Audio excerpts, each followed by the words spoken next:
Dr. Randall, the Soul Doctor, author of Soul Doctoring, Heal Yourself, Heal the Planet, shares her 40 years of experience as a cross-cultural practitioner, medical futurist, and expert in 20 different modalities of healing, along with amazing interviews with some of the leading minds in medicine and big thinkers in all walks of life.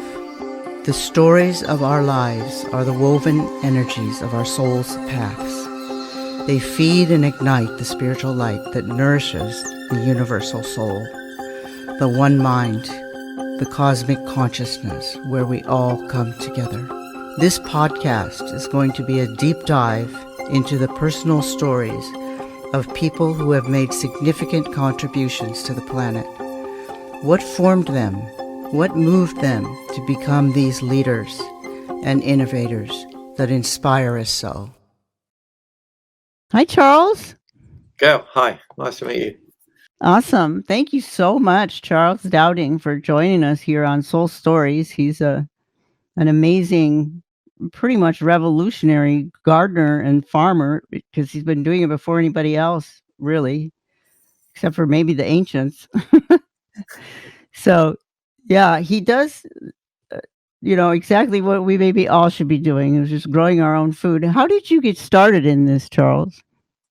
I got interested in food. I became a vegetarian actually in 1979, and that led me to wanting to eat more vegetables and better ones. And then I realized that most vegetables were grown with chemicals, fertilizers and pesticides. So I got interested in organic growing, and then I couldn't buy organic food much in those days. So I thought, well, I got to grow it. And I'd grown up on a farm, so it all fitted together.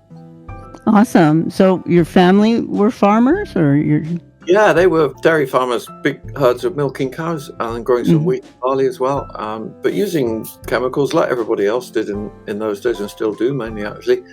So being organic was quite a big call in those days, and being vegetarian also. So that kind of marked me out as somebody not in the mainstream, and that's where I've been for most of my life actually, but I'm a bit like that in myself. I'm a very questioning kind of person, and I noticed that, that a lot of people seem to just accept things they're told, and I just don't. Well, I'm in your club. I agree with. Yeah, no, that's awesome. And of course, we got to get away from those chemicals because that's what's killing us, isn't it? And our planet. Yeah. So you started when you became a vegetarian. So are you a vegan or a vegetarian? Or? No, I'm vegetarian, and I'm not against eating some animal produce or using animal manure, but I generally, for me, it's not so much about what I avoid doing; it's more about what I actually do. And same with my gardening. It's not, for me, organic. It's not about just avoiding the synthetic chemicals. It's about embracing methods that bring positive health, and that links to the understanding of health and disease. And health is not just an absence of disease. I mean, as you know, health is a positive state of itself. And with good food grown in healthy soil, nowadays you get fantastic microbes that people are now discovering about, and that makes our guts healthy, that makes our brains healthy and active. We empower ourselves. So it's working on many levels. It's not just about physical health, and it's about being really positive in your approach and seeing all these benefits we can accrue. Yeah, again, I'm so totally, in your camp. I'm a gastroenterologist as well as a integrative functional doctor, and so I'm a gut doctor. And I was interested in gut microbes when they used to tell me, doesn't matter what's in there, out of sight, out of mind. And I was like, oh no, you guys, it definitely matters, And so I was studying and culturing and looking at bugs in people's poop, back at UCLA, in the 80s, and people thought I was nuts, Honestly, I think it's not just the microbes in the soil, it's the microbes in us, and that's where the health comes from. I agree with you. It's amazing. So tell us how you get a good microbe, I know that's a big long story, but what's the secret to getting a good microbe rich soil? It's really simple, actually. Leave your soil undisturbed, and that means all the microbes that are in there are not going to be damaged. And then you feed them with organic matter on the surface. And according to the climate you're in, the part of the world you find yourself in, that organic matter mulch or surface material will be, in our climate, compost is best, because if we use hay or straw here, for example, we get slugs in abundance. But in a dry climate, then, a less decomposed composed mulch can be effective to keep the moisture in. So you just got to work out, according to where you are, how you're going to, the practicalities of it. But the essence of it is really simple: undisturbed soil, food on top, and that microbes are being, what do we mean by microbes? In my case, I'm talking about anything from single cell bacteria, but tiny, microscopic, up to, actually I include in it larger organisms like earthworms, spiders and centipedes, which are all hugely beneficial as well. Everything living in the soil, basically, that's what I'm talking about. Absolutely. Great. So I have a personal question about that, but I'll get back to that, my personal questions, later. So how did you get started in this? Well, it was through becoming vegetarian, actually. A friend gave me a book by an Australian philosopher called Peter Stringer, and it might have been Singer. This was a long time ago, 1979, and it was called something like Animal Rights, and it talked about, is it fair that we eat animals and kill them and all that sort of thing? And having grown up on a farm, that question had never occurred to me, and that I suddenly did think about it, and I thought, no, it's not right. At least I wasn't comfortable with it. So I became vegetarian, and that led me to wanting to eat more vegetables, and that led to a realization that most of the vegetables I could find or buy were not very healthy, because I got interested in the whole thing of what food contains. And so organic vegetables is what I wanted, and I needed to grow them to have them. And I'd grown up on a farm, so I had access to some land, and in my first season I took on 1.5 acres, and I actually borrowed the farm rotavator. I didn't know any other way to do it, a rototiller to chop up the grass pasture on this 1.5 acres. And then I took my spade and made raised beds. And they were like permanent beds, because I already got interested in no-dig or no-till, and that was through reading Ruth Stout, actually, from Connecticut. Who was it? Ruth? And Ruth Stout. I'm sorry. Stout. Stout. She was pretty well known at the time, and she used to write for gardening magazines, and her big thing was no-dig and using her mulch of hay, because her husband was a farmer and he had old hay he gave her. And she got great results, and she published a book sometime in the 60s called No Work Gardening, which obviously was a bestseller with a title like that. And right, it's intriguing. No-dig has been popular over the years, but it never really caught on big time until recently. And I think thanks to me being able to promote it on the internet, it's the internet has made the difference. Yeah, one of the companies I used in, I'm a natural doctor also, so I use a lot of herbs and things like that. It's called Betty Herb. I think there are outlets there in England too that they've been doing no-till for a while as well, Cool. which makes me happy. Yeah, that's good. Yeah. Until recently, though, it really wasn't many people. We were very much the outcast or the fringe, but it is now, I would say, for sure, 2, 3, 4 years. Yeah, you'd have to predate and go back to the milpa gardens of South America, which grow, I think, what I can tell, at least something like you, and that was from the native people, right? They did it way back then. Yeah, that would be fascinating to know more about them, wouldn't it? How they were managing the soil. I mean, for sure, no-dig is not a new thing. It's probably the original way. Yeah, from what we can tell, at least I think they did no-till, and they would take all these seeds and just kind of let them go together and let them bunch up and create the highest amount of diversity. And it turned out it was more productive than the guy that had the neat farm and manicured place over on the other side, So yeah, well, I love that. I'm running trials here. I've got side-by-side beds. One is I dig it every December, and I put the compost in a trench underneath. So you've got soil on top, traditional British horticulture. And the bed next to it, I do no dig, put the same amount of compost on top, and then grow the same plants in each bed and compare the results. And I've been doing that since 2007. And consistently, the no dig bed, the undisturbed soil, grows better and bigger plants. It's as simple as that. It's a Isn't that great teaching cool? tool. I mean, I know. Right. Yeah, it's lovely. Plus, it's adding less Yeah, to the carbon debt when you don't dig, right? yeah. So Well, we that's want that. another.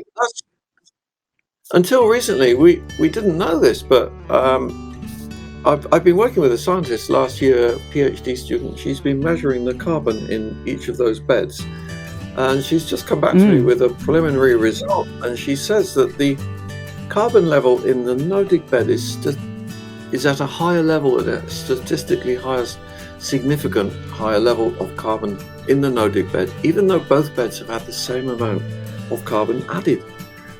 It's something to do with disturbing the soil. It is releasing carbon dioxide. It kind of makes common For sense. sure. You're exposing. Yeah. But until recently, nobody's questioned that. And if Right. you're losing carbon from soil, it's not only bad for the atmosphere, it's bad for the soil. Carbon is critical to soil. It's the building block of all the life processes going on there. So cultivation is damaging. How is it we've got to this point? We've done it for so long, and nobody's really questioned it. I know, Really, it's when you think crazy. about that. So, Yeah, but they done these big studies where they measured from, I guess, satellites or something, the amount of carbon release when the farmers go do their thing. And like in the springtime, it just goes way up, and and actually, Kiss the Ground film had a great heat map, didn't it, of carbon coming off in the States. right, during the they spring had one film. too. And then, but it's estimated that the amount of carbon released is equivalent to if you added all the combustion engines, every single kind of combustion engine together.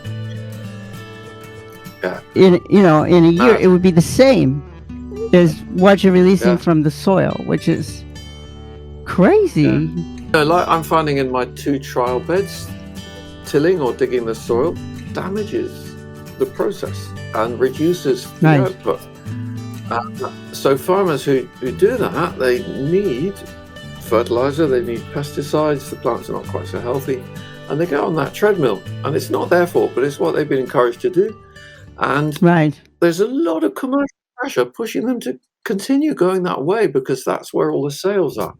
And this is what we're up against, is the big industrial behemoth. And I don't think we should underestimate it. We can talk sense here, we can talk common sense, and I would say it's clearly right. But that there's a massive, horrible negative force pushing in the other direction, which I'm old enough now to see more clearly.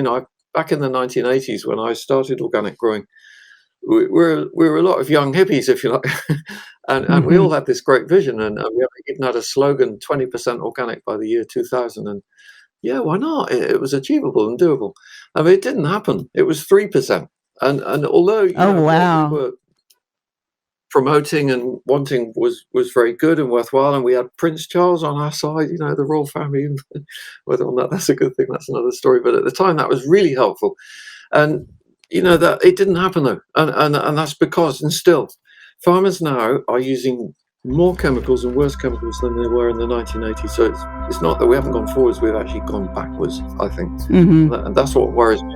That's why I feel that I want to concentrate more at ground level, gardeners, more farmers, because there's not the same commercial pressure. Exactly. But I think the more people that become aware, the better this is going to work out. Whether it's gardeners or, we don't have to wait for legislature. We don't have to wait for bureaucracy. We could just, like you, just start doing it. Learn what you have to teach, start doing it. I remember saying that and thinking that 40 years ago. And then I look at how much the world has not progressed. And but haven't you seen, though, in the last couple of decades, it's speeding up, that more people are gravitating? Last 3-4 years. Because partly because the Okay. impetus of climate change concern has pushed people to notice Right. how carbon is a factor that's being lost in farming. So that's really helped, and that motivates young people as well. That's what we need. A lot of kids getting into this for this reason, which is brilliant. And I keep saying, you can make the difference, kids. Just go and grow some no-dig vegetables, and not only are you Right. keeping carbon in the ground for your food, but you're going to get healthy as well. And that's another factor because, especially with COVID, there's so much realization now that health is almost the main battleground, if you like. Nice way to put it. But It if we're not is. careful, It is.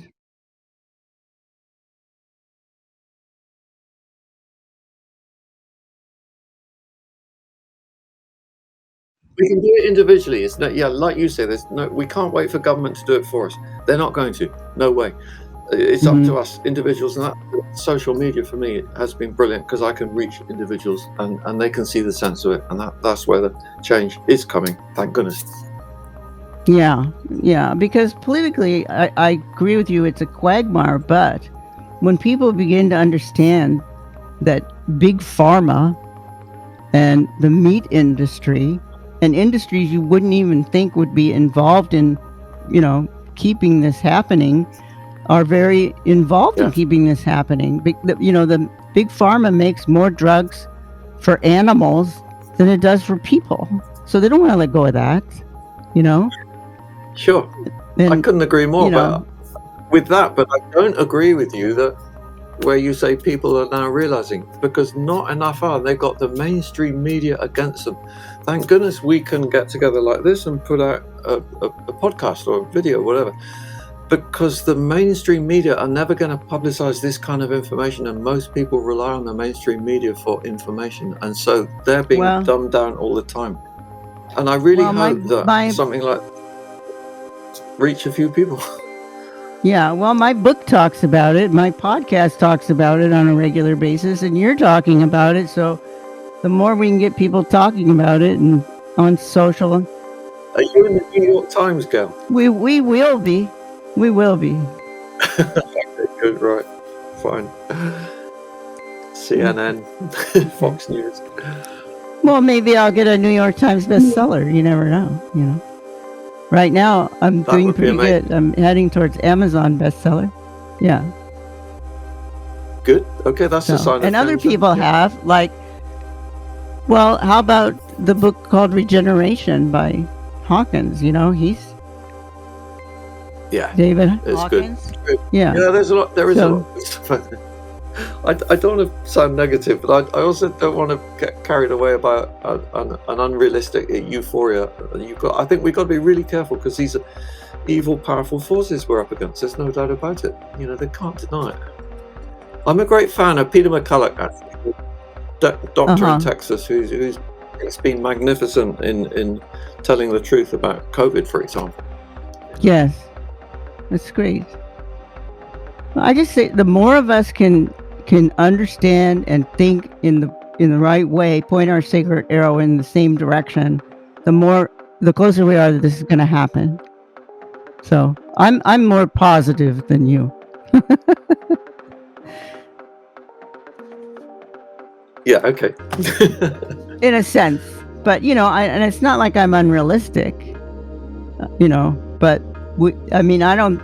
It doesn't take a brain scientist to see we're at a crucial point on the planet and as a health crisis. And this is one way of getting at it.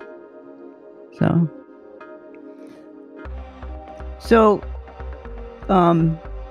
you've written how many? 11 books? That's a ton of books, man. 12. 12 books now. Yeah. Okay, and so we can find those on Amazon, or where do we find those? Yes, absolutely. Yeah, they're all there. And also, I'm just writing a book, No Dig for Kids, as well. That'll be my 13th. Oh, yay! That's great. That's my. And so, do you do courses for? Do you do courses for kids on your land there? Well, not yet. Perhaps that'll come. I do work a bit with schools, and I actually run a bursary scheme as well. We like to give money to fund projects like that in schools, Mm-hmm. buying some compost for them or a poly, that kind of thing. I use some of my YouTube income actually partly for that. You can join as a member on YouTube, and that gives us a bit more money. Because I really want to get this out there, and particularly for kids, because they no dig, they really get it. They Yeah, haven't they got any get sort it. of previous training. Yeah. Yeah, and you have how many subscribers you have on your YouTube? It's over 500,000 now. It's really a nice Yeah. number, and it keeps me busy answering them.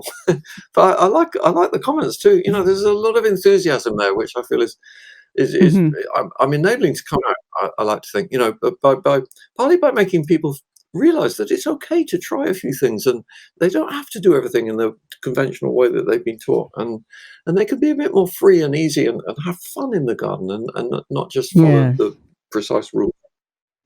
exactly. Just getting out in the garden is healthy, right? So tell me, what does it Yeah, mean? Um, you listed these things here when you talk about your methods of gardening. You got no dig for less work, like you referenced Ruth Stout, picking salad leaves, multi-sowing vegetables to grow clumps, and making and using compost. So give me a little pearl for each one of those. How do you yeah. Well, well, the, no dig for less work is self-explanatory, but yeah. Well, there is more to it, because not only are you saving please. the work of digging or tilling, but you get a much reduced weed pressure. There's many fewer weeds germinate and grow. So the benefit of time saving is ongoing throughout the whole year after you stop tilling or digging. So Less it's a weeds massive time saver, because they're because super close together, or no, it's because two things. One, when soil is disturbed and weed seeds are exposed to light, that's a trigger for germination. So you're not Mhm. exposing them to light, they're buried in the soil, they don't germinate. The second one is that it's looking at soil as a being. It's the whole story of the soil, if you like. The Mhm. soil story. Soil is an organism, it's a living organism. When it's disturbed, it needs to recover, just like us. If we're disturbed, we need to recover. Mhm. Soil's recovery process Sure. is to grow weeds. That literally recovers. So if we're no dig and we don't disturb it, the weeds don't need to grow. There's a kind of almost spiritual element to that, and it's it's Hmm. not esoteric thing. You see it. People are always amazed. I get this feedback all the time. Oh God, I went no dig. I couldn't believe it. I didn't have to weed. I mean, you still have to weed a bit, obviously, but just relatively, very little. So it's a wonderful thing from that point of view. Oh, that's awesome. And tell me, what is multi-sowing vegetables grow in clumps? Okay. Is that like that milpa garden? Is that the milpa garden I referenced? In each little place you sow a seed, instead of sowing one seed, whether it's either direct in the ground or it could be in a propagating tray, a module cell, you sow, say, 4 seeds instead of 1, and you get a little clump of seedlings coming up all together, and seedlings like that. That's kind of Mhm. how it works in nature. They don't sort of come up in isolated places quite a long way from each other. You often get a clump, and then they when you say you've done it in a propagating space, greenhouse or something, and planting them out, you keep them in that clump together, and they go in the ground with their mates in a clump. So Mhm. it's thinking of seedlings like being friends, and Mhm. they actually do better. I first tried this in 1983, and it's actually not quite the same thing, but the idea of proximity, where you've got, and this is companion planting as well. Is companion planting is plants being companions close together, like friends not far away. So So I not made 2 beds. the same seed, or always the same seed, or Yeah, well, can different they? ones as well, but you're not separating them and singling them and giving them correct stations and, No, I get distances that, that you've but been I told meant, they. so they have to be the same seed, or they can be different seeds together too. Okay. Well, normally we're doing, like, say, um, f 4 or 5 onion seeds in to get 4 onions in a clump, for example. Or with spring onions, it could be up to 8 or 10. Mm-hmm. With beetroot, it might be 3 or 4, and so on. So yeah, there's a page on my website called Multi-Sowing. If you find that, I'll just give you a list of suitable vegetables for this and the numbers that work really well. But there's Okay. also the thing of proximity. With Brussels sprouts, for example, when you first plant them out in the ground, they're like 2 foot apart, and these little seedlings are, oh my goodness me, Wow. that's a big space for a plant. And in my long time ago, I planted some lettuce in between each Brussels sprout, and I noticed doing that the Brussels sprouts grew better compared to a bed where I didn't plant lettuce between them. So it made me realize, Wow. even then, this is 1983. This thing of plants being close together, it really benefits them. It contradicts so much of what the agricultural, horticultural teaching. It's all about competition for space and light and nutrients, and it Mm-hmm. ignores the aspect of cooperation. Obviously, there needs to be a balance, and you can't go too close. But it's such a positive thing to work with, that force of cooperation. Wow. Well, we kind of knew after the movie Avatar that plants talk to each other, right? So Yeah, I yeah. love that. So, you've been doing this since 1982. Wow, that's when I went. I started my postdoctoral training same year, and you cropped 7.5 acres of no dig beds. So, what did you do in Yeah, in France? the 90s. Okay, well, I took time out. My father had died, and he left me some money, and I was not earning a big fortune growing my vegetables in the 80s, so I thought, stop this. I bought a little mill in France, actually, and went and lived there for a while. I was having a time of reflection, and Nice. yeah, it kind of reset my batteries a bit, and then I met my future wife, and we started a family, actually, in France, had children, and then 7 years later, I came back to England and started again. But when I came back, I was thinking not to become a market gardener again because of the difficulty of earning enough money, and I had a small family, and I did some building work, and I trained as a kinesiologist, actually, as well. Wow. Something completely different. and I got through all the training, and then in the final exam, the examiner looked at my fingernails, and she said, "No, you'll never make it. Your fingernails are too dirty." Actually, that might actually be healthy for the patients, right? So that's interesting. Yeah, right. It was back to the soil for Okay. me. I mean, that's always been my first love, and I managed to find ways of earning some decent money by growing salad bags. That was a new discovery in about 2003, and that's what I've been doing ever since in terms of market gardening. Salad bags, yeah, sorry, bags of salad leaves mixed bags. and I sell them in a bag, yeah, with just with moisture to keep it right, yeah. So, what's the secret to picking lettuce? Okay, well, it's about picking, not cutting.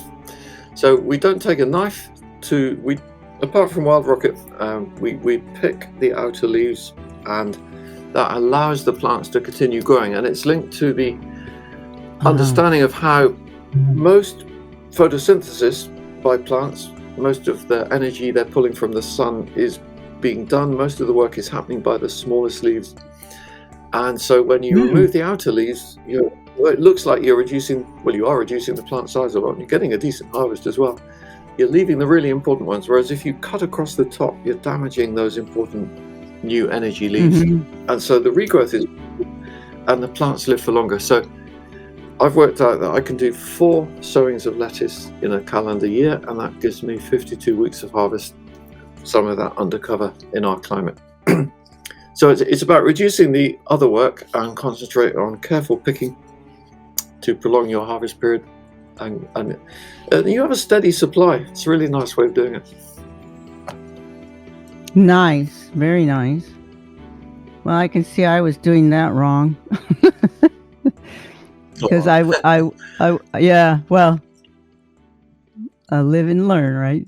So yeah, but the thing is, again, you weren't picking up the good information, and the classic, all the teaching here has been, is it called cut and come again? You know, just the phraseology is wrong for that. Mhm. Because so people are just Mhm. programmed to pick up a knife, cut, and okay, you get a harvest, but it's not thinking ahead to what's going to grow next and how you can prolong the life of your plants, look after them. And I think Right. also they develop a root system, then they'll get more nutrition, probably more microbes coming in, you know, and more flavor. Like there's one of the restaurants I supply, and the chef, he came out with a brilliant comment the other day. He said, sometimes I haven't got enough leaves for him in the winter, so he has to buy the chemical salad leaves, baby leaves. But he said to me, he said, you know what? He said, your leaves stand the dressing. So, you know, they don't collapse when they put a bit of oil and vinegar on Right. because they're strong. They've got quality and character and fiber, and you know, they're not just water. They're crispy. They have strong cellulose, huh? Yeah, That's yeah, just exactly. Yeah, wonderful. and So good fiber for our digestion. You know, it comes back to that whole thing about the gut and what's good for us to eat. mhm. If we put as much attention on what's in there, we'd be way Yeah, better off, wouldn't we? yeah. You know, on the farm I grew up, there was a lot of attention paid to giving the cows really good nutrition to get the most milk. And yet, you know, like we go in and have breakfast and it was cornflakes. You know, even on a farm, we didn't eat a lot of food from the farm itself. And I actually eat Mhm. much more healthy now compared to when I was brought up on a farm. It's just weird. Yeah. Well, that's wonderful. And I love it that you're teaching the children. So Yeah, you're doing my teaching the best. yeah. That's one of the Do you know, best things. I mean I gave a talk a couple of years ago to a group of primary school age, so that's ages 4 to 11 near here, a big school. It was the General Assembly, about 120 kids. And I wanted to make the point about how it's actually good to eat a bit of soil because of all the microbes on the soil itself is actually good for us, for our guts, mhm. and good for our brains and everything. So I said to these kids, I said, you know, it's actually good to eat some soil. And the whole hall of children erupted in noise. You know, they were like proclaiming, "Oh, wow!" They found this so funny. They were all shouting at each other, and you know, like, "Hey, this is so different to what we've been told." And the teachers were trying to calm them down. You know, it's slightly contradicting what the teachers would be saying back. You know, wash everything, wash your hands, all this kind of thing. Actually, no, it's much better to be a bit dirty sometimes. Children love that. Oh, yeah. There's actually a book, I can't remember who wrote it now, called Eat Dirt. Oh, The guy brilliant! that Yeah, wrote there you go. yeah, and it was about, the benefits of soil microbes for Yeah, our guts. Yeah, and brilliant. it is yeah, just going out in the garden and, like some people, like, dress up like Michelin Man in their hazmat suits, but like the opposite. You wanna, Yeah, totally. put your hands in there and Yeah, get yeah, it on you and in you and, yeah, become one with it. totally. Yeah. Yeah. So I wanted to ask you just as a personal question about my gardening, if that's okay. I do compost, but I live in a, I don't know what you'd call it, but a community. So I'm one of the few lucky people that actually has a reasonable yard, or it's still small, but I have Mm. 14 fruit trees, like I was telling you, and, various herbs and tomatoes and things like that. I want to increase it, but there are rats in the neighborhood. Now, Uh-huh. I control my rats, but if I had an open compost pile, I would have rats, so unless you have some brilliant thing to tell me, but and so but I want worms, and I don't know how the worms are going to find their way to my compost, if it's not on the ground. I need to look at making a dedicated wormery, which could be in some kind of sealed container, as long as there's holes in the bottom for water to drain out. But that could keep the rats out. It's something I'm looking at myself just now. Actually, just today, had a visit from a guy who's probably going to Mhm. help set up a small worm farm at homemakers on in my garden. because I think it's fascinating understanding more about compost worms, red worms, tiger worms, and how they process the waste, including food waste. And so it's a very good way. Mm-hmm. But there's definitely, you need clear understanding of how to do that. And he was saying today, he's an engineer and he's experimented a lot. A lot of the conventional teaching about how you look after worms is not right. And it really echoed with me, Mm. because it's the same in gardening. It's what I've been coming up against all my life. So much of what gardeners have been taught to do, more than 90%, I would say, is wrong. And yet there they Mm. are. People carry on saying it, and nobody's questioning it. I'll just give you one or two examples. For example, I do not harden off my plants. I plant them straight outside from a greenhouse. If it's cold weather, we're putting them under row covers, fleece, and that serves the same purpose. But it's saving us a huge amount of time and effort. We don't do the hardening off. We don't do a 4-year I'm sorry, rotation. That's pretty Charles. much I all. don't understand what you're saying. Halving off. What? Oh, okay. Yeah, beg your pardon. All right. It's an Well, English yeah. thing. Yeah, no. I think some Americans would, but you're more in the gardening world. It means when you raise transplants in a sheltered environment and protected Uh-huh. conditions, the idea is they're quite fragile, and you don't put them straight out in the garden in face of all the weather coming, because I they're going to see. collapse. And Mm-hmm. they need to be toughened up a bit by taking them Hmm. out by day for 4 days. But what I'm saying is Oh, we put them under covers. It, it's just understanding these processes to save so you yourself don't time. go greenhouse Have to you? garden, but if you started with I'm seeds, sorry. that'd be okay. So you don't go greenhouse to garden, is what you're saying? Is that what you're saying? Well, we do, but directly. I mean, I've got a greenhouse, and I actually raise most of my vegetables. They start life in trays or flats, I think you call them in the States, Mm-hmm. and then we transplant them outside direct. We don't do any intermediate phase of either potting on or hardening off. So we're just cutting the corners basically, and for some reason, so much of gardening education has a lot of unnecessary rules and methods and stuff you're supposed to Mm-hmm. do and don't need to. I'm always saying to So people, why question can't things. you? Why What? can't you just put the seeds in the ground and not use a Okay, that's a good greenhouse? question. Yeah, you could actually in your climate probably more, where you're slightly warmer. Here in our climate, for example, I've been doing a lot of sowing. This is middle of March now, well, equinox, and I've been sowing since mid-February. So I've got already some quite nice plants. We were transplanting today, a lot of seedlings going in the ground. We're gaining a good month of time before to get early harvest by having started them under cover. That's one reason. I see, The because it's second too reason cold. Yeah, makes sense. is too cold. Yeah, and then also we can raise another lot of transplants in late spring, early summer to be doing the first month of their growing while the existing plants are finishing. So we're overlapping those two periods of time. We're adding Mm-hmm. 4 weeks to the growing season, which is precious because certainly in our climate, most people actually, you haven't got forever to grow your plants. So it's doubling up on time. There's many good reasons for doing it actually, and it enables you often to have a much fuller bed. So you've got all the work of setting up your garden. When you sow direct, you often get gaps. With putting out transplants, it's all full, and you get a nice bigger harvest. Mm-hmm.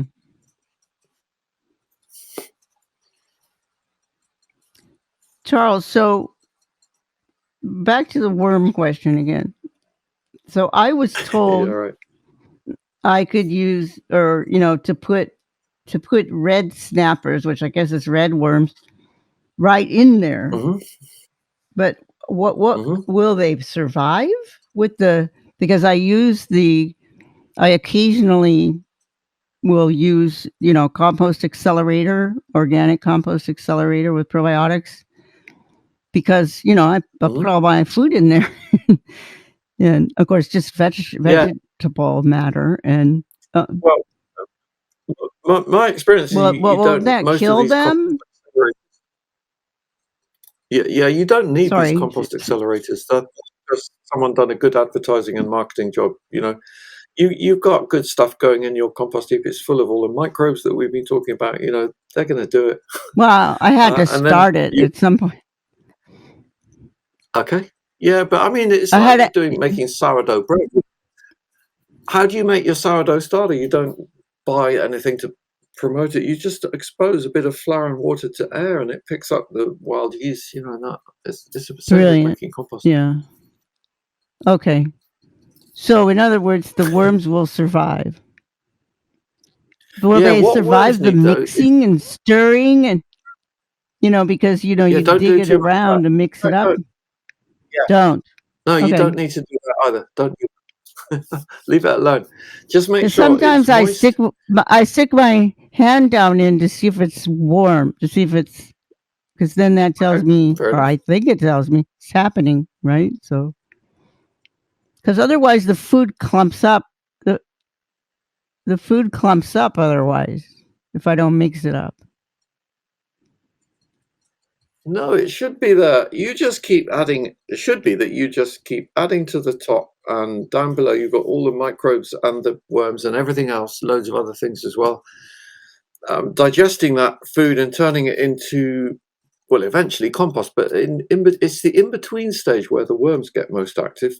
Worms don't actually eat paper or onion skins or lettuce leaves. They eat the semi-decomposed material which has been got to that stage by bacteria. So you need everything in a compost heap, and it's not only worms who can do it for you, but leaving it alone, apart from maybe one turn we do sometimes, but most of the time we don't do big turns frequently. We just don't do that. Leave it alone, but keep feeding on top and trust the process. I see. Okay. Yeah, no, that's a good point too. Like the less you do, the better. So, but if you don't have worms in there, because it's a closed space, it's not the end of the world. Can you just add them? We sometimes. Yeah, you can, but if you don't have them, it's probably because the conditions are not right. It's amazing how worms pretty much arrive when the conditions are right. No, because they can't get in there. It's a closed space. They can't get into it. It's a closed space. If you're adding a little bit of soil on plant roots, you'll be adding some worm eggs, for example. They get in there. I find the worm worms eggs in the gutters of they're everywhere. Well, they are not. So put in some soil. So put in some soil from the garden into the compost. Totally. Silly. It's a good ingredient. Yeah, I know. Yeah. Well, it makes sense, right? Okay. That makes total sense. Then we get the worms that want to be here anyway, right? Yeah. I mean, they're keen about it. Yeah. Awesome. And then, I mean, you can't have too many worms, right? Or you cannot have too many worms. They're going to do what they're going to do. Yeah. That's cool. Okay. Awesome. Is there anything you should not put in other than meat? I mean, and I guess imagine you would not put oils. Somebody told me don't put lemon or onions. Is that true? That's not true. No, you can put all of that. Yeah. Any organic matter is good. Yeah, it's like you say, just synthetic stuff. Plastics, obviously, you don't want. Paper's good. Cardboard good in moderation. Balance. The more stuff, the better, really, because you get more of a balance. The one thing is, if it's big pieces, cut them up small. That will make better compost. So if you've been pruning your fruit trees, for example, you've got these lengths of twiggy stem. Cut them into 2-inch lengths. They'll break down more quickly. Okay, yeah, that makes sense too. Because sometimes I'll just throw the whole apple in there or something, because I'm maybe lazy. But awesome. Yeah, I mean, this is just delightful. Compost, making compost is a process that one can become quite involved in. I was talking with a guy about it yesterday, actually, and it's almost like a peacemaking process, because you're getting so drawn into the way nature works that you almost become part of it, and it's like a deep meditation in a way, but you're actually doing something all the time with your hands, which for me is actually the best kind of meditation. You're getting a result as well as having a fantastic feeling and closeness to nature, which ultimately is where God should be. Exactly. So do you allow do you have visitors that come to your garden? Yeah, well, I ration them. But yeah, I'm volunteering. We're doing day courses, and people sign up Uh-huh. for that and come along for a day, and we have a concentrated learning day and So weekend is there courses a as well. schedule for that on your internet, or if I came to Yeah, England, they're what? all on my website under. There's a courses tab, and then within that you've got homemakers Mhm. courses here, and there's online courses, there are quite a few of them as well. Yeah, lots of learning opportunities. Yeah, because I'd love to come to your garden, your Well, Eden. have to see what you can arrange. I find it quite hard to manage that because 2 years Yeah. ago, I had a whole program of people. There was even a guy from LA actually going to come, and of course he couldn't because of lockdown. And he's been trying to come ever since, and sadly has still not Oh, made it. And it's just complicated having people off from now that yeah. traveling has been made difficult, hasn't it? It's just crazy world. Awesome. Thank you so much, Charles Dowding, for joining us here on Soul Stories. This is Dr. Gail Randall from Soul Stories, and author of Soul Doctoring, Heal Yourself, Heal the Planet. I want to thank Saltology, our sponsor, at bathsalt.com, which fits perfectly into my medicine bag as it, like me, calls upon the ancient wisdom and modern technology to heal, especially with the stresses and ills of our modern times. The Bokek brand uses organic salts combined with organic essential oils sourced from ancient Egypt to provide a perfect remedy for your bathing ritual and healing from modern stresses. The Relief RX brand is a unique one-of-a-kind healing salt that uses organic CBD, treated with a unique emulsification process to create nanoparticles which easily enter the skin to most effectively heal and relieve aching muscles and joints. Whether from chronic inflammation or just a rough workout, this is the perfect healing bath, especially when you add the organic essential oils of neroli, lavender, eucalyptus, or grapefruit.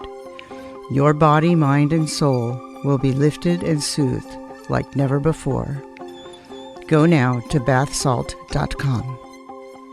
I also want to give special thanks to Larry Antonino and Agora Borealis Recording Studio for music and score, and also to closetotheearth.com for IT and computer assistance.